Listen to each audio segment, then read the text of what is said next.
Less than 2 years before Stephen Hawking's death in December 2016, the renowned physicist has warned in The Guardian that the automation and artificial intelligence was destroying the middle class. He wrote that there was a widening gap between society and the intellectual elites he was a member of. According to Hawking, Brexit was the embodiment of this gap.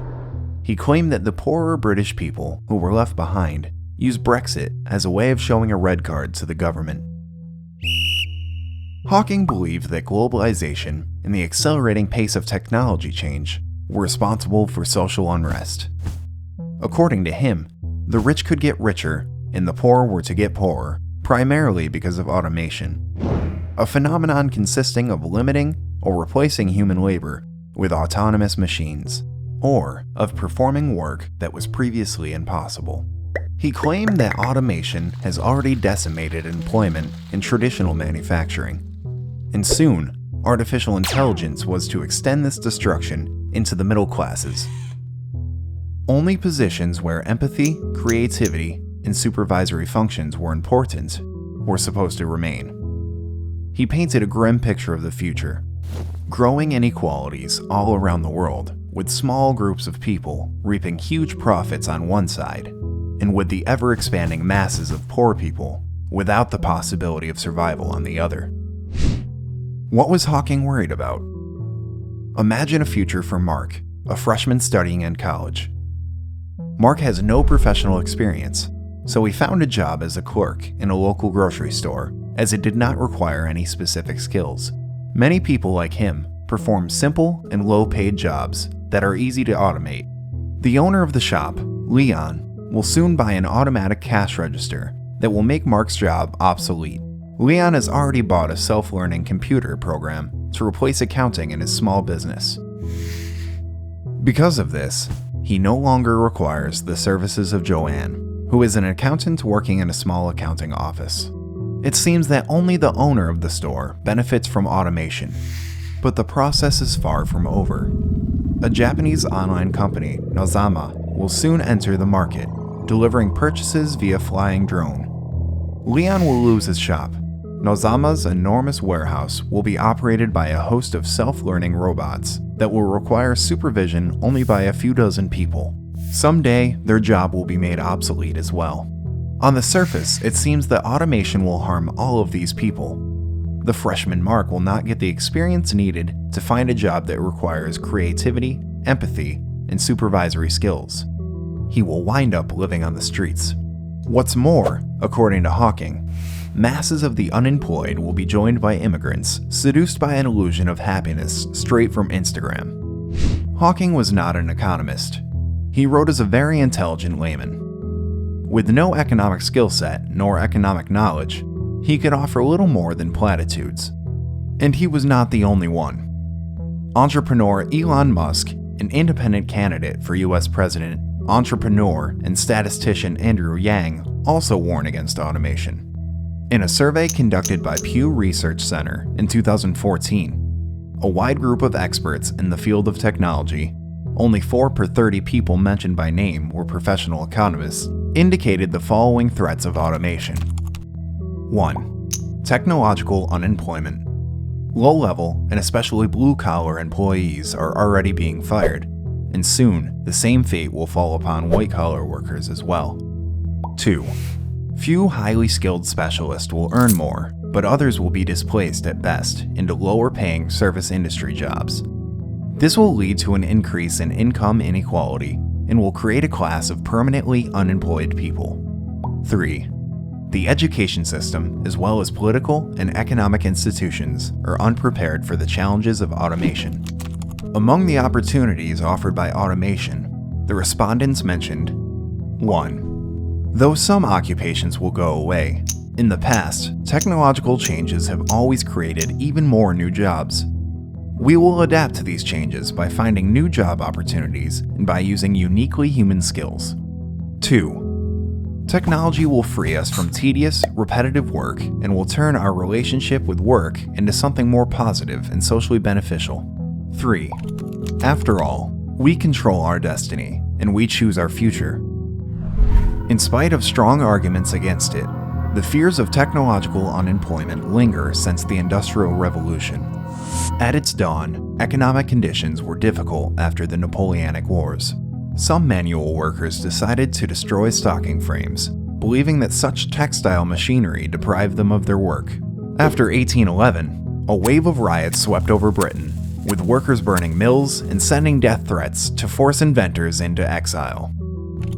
The rebels called themselves Luddites, in honor of the fictional character of Ned Ludd, who was supposed to be the first to destroy stocking frames. Perhaps they were not aware of a fact that Henry Hazlitt pointed out later in his Economics in One lesson. He wrote that, in 27 years after the introduction of cotton spinning machinery in 1760, labor savings strengthened the weaving industry so that the number of employed weavers and spinners had risen from 7,900 to 320,000. Automation was further examined by an American economist, Murray N. Rothbard, in his book, Science, Technology, and Government. According to Rothbard, instead of destroying jobs, automation merely shifts them. In order to understand this process, let us discuss price elasticity. Price elasticity measures the ratio of the percentage change in demand to the percentage change in price of a particular good. Demand is what we call elastic when percentage change in demand is greater than percentage change in price. Suppose that the price of a cheap ham is $2.95 per pound. Lowering the price by 12 cents per pound may encourage us to buy more. Instead of eating 163 pounds of ham per year, we may increase our consumption of ham to 172 pounds per year. This means that the butcher's revenue will increase. Let us see. At a price of $2.95 per pound a year, each customer pays to the butcher around $2.95 per pound times 163 pounds equals $480. After lowering the price to $2.83 per pound, his annual revenue per consumer will increase to around $2.83 per pound times 172 pounds equals $487. Elastic demand means that people more easily adapt to price increases. It may be the case that they can substitute a good that is getting more expensive with an inexpensive alternative. In result, they may even buy more goods with the same amount of money.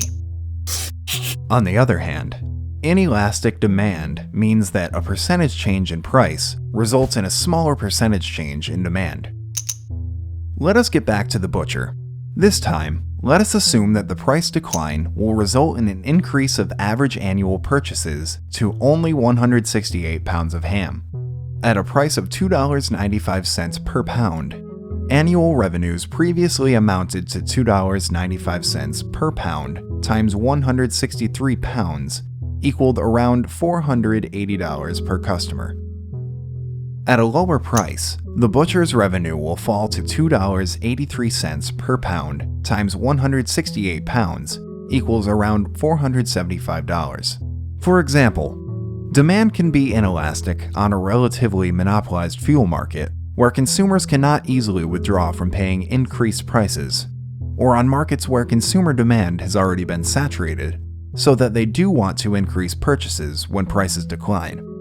Rothbard pointed out that there are many industries in the economy where demand is elastic and many where demand is inelastic. Market research confirms this finding. We have seen why producers willing to increase the revenue will increase production whenever demand is elastic.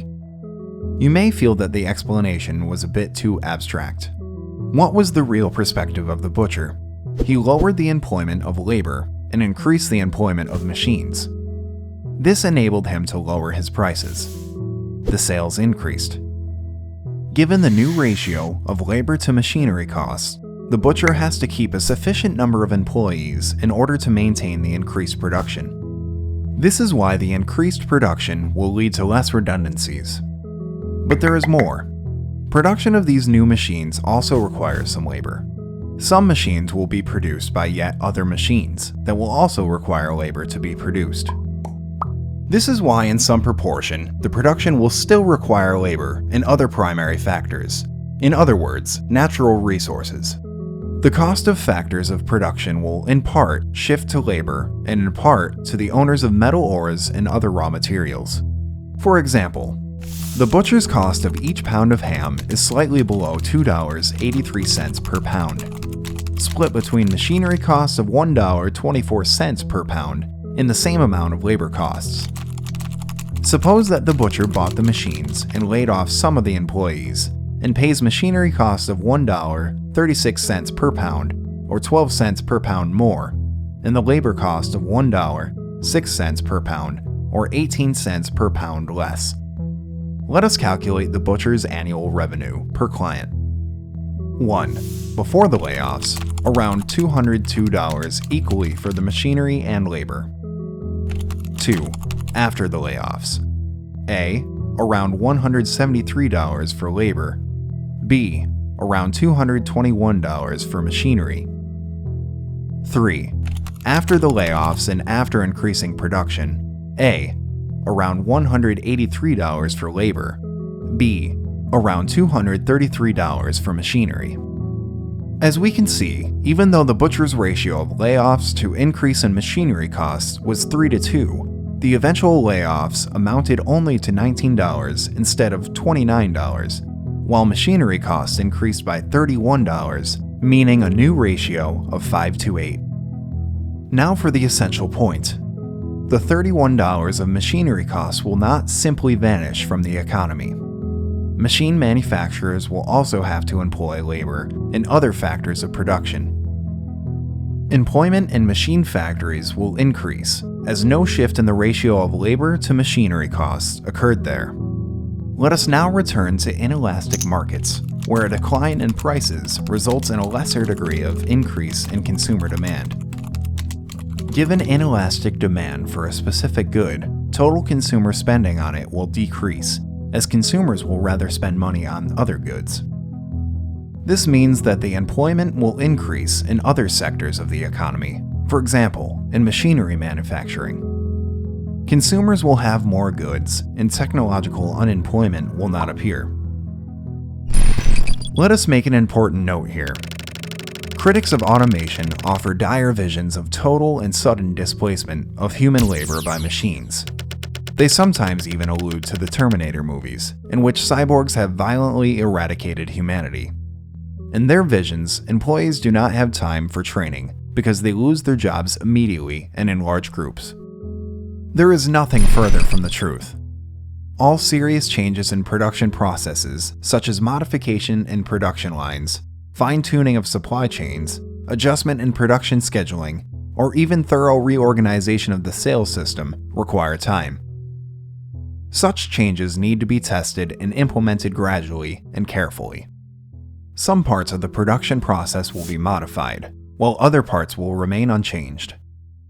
The existing employees can be transferred to these departments to catch up with the overall increase of production. In reality, this process is much more benevolent than it seems. According to research by Earl Tony Halsbury presented in the book The Push-Button World, there is a 2% natural turnover in industry per annum due to the retirement of old and recruiting of young workers. In addition, in stable industries, up to 10% of employees leave every year for other reasons, for example, looking for a better job. Moreover, manufacturers do not want to dismiss even partially qualified personnel because the costs of training new employees are higher than retraining costs. For these reasons, mass redundancies will not occur even in inelastic markets because natural and voluntary turnover will protect the employment of workers who are willing to retain their positions. As Rothbard pointed out, the demand for skilled workers will increase, while the demand for unskilled workers will decline. The latter will be able to retrain or change their profession. Employment will expand in sectors where automation is more difficult, specifically in labor-intensive sectors. The services sector, which includes education, healthcare, or legal services, is labor-intensive, and indeed, empirical studies confirm a stable increase in the share of services in total employment in the last centuries. Automation allows us not only to work more closely with other people, but also protects us from tasks that are hazardous to health. It frees us from routine and arduous jobs that destroy our natural creativity. The modern developed world is a perfect example of this. Instead of digging a pit by shoving our hands repeatedly into the ground, we can use an excavator for the same purpose. Instead of painting each picture in this video manually, we can use animation software programmed by other people. We do not have to record each sound effect separately. Instead, sound libraries allow us to create original content faster and more efficiently, so that you may benefit from it more easily. Thanks to automation, everyone in the economy produces more goods that become more widespread and more comfortable in use. Our jobs become more interesting and more varied than in the past. And although the number of both people and machines on the planet continue to rise, there is no corresponding rise in unemployment, and opportunities for productive and ingenious use of human efforts are plentiful. The author of this script is Jan Lewinsky from the University of Wrocław.